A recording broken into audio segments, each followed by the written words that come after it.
It's the Fajr breeze, it's the moment of learning, it's the aura of awakening. Come on and about Allah, oh. It's the Fajr breeze, it's the moment of learning, it's the aura of awakening. Come on and about Allah, oh. Come on and about Allah, oh.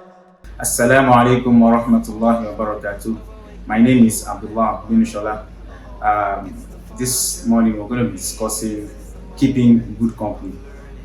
Imagine we're in the month of Ramadan and we are trying to maximize every opportunity to ensure that we come out tops by the end of the month.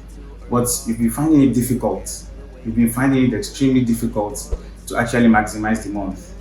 You're wondering what's going on. You started the day, you prayed Fajr after your sahur, and you went to sleep, only for you to wake up, and then you discover you have just been in discussion up until the time of Dhuhr. And after Dhuhr, you went to sleep siesta. When it's time for Asr, you're probably preparing for Iftar. By the time it's Maghrib, you ate, and it's time for Isha, you pray a few rakats of Taraweeh, you're back again discussing with your friends, or you're somewhere online, and it's Sahur again the next morning, and you're wondering how am I supposed to achieve these two Qur'ans I want to read this Ramadan. Well, perhaps you've been keeping the wrong company. As Allah subhanahu wa ta'ala says in the Quran, Ya ayyuhal ladhina amanu taqullaha wa kunu ma'as sadiqin. O you who believe, fear Allah and be among the righteous. It is very important for us to keep good company.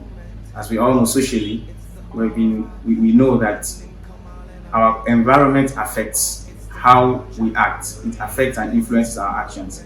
And this is also proven in the hadith of the Prophet sallallahu alaihi wasallam, when he gave the parable of someone who stays with a perfume seller and someone who stays with a blacksmith.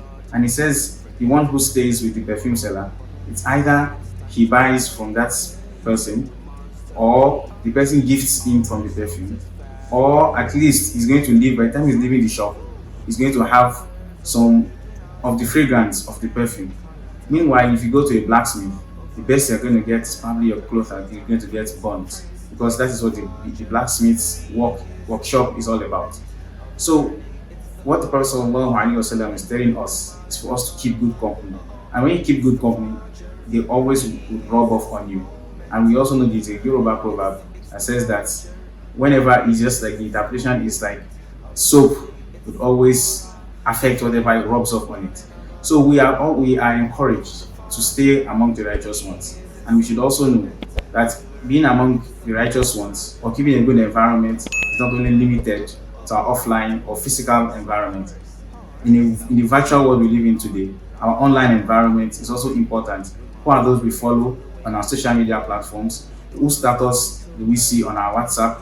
What exactly do we see on Instagram? All of these things are quite important to us. If perhaps this is the time for you to go and block off any negative influence or anything that is going to encourage you towards unproductive activities in Ramadan. You are in Ramadan, you want to ensure that you are following people who talk about Ramadan, who encourage us to do good, who are encouraging us with our Quran.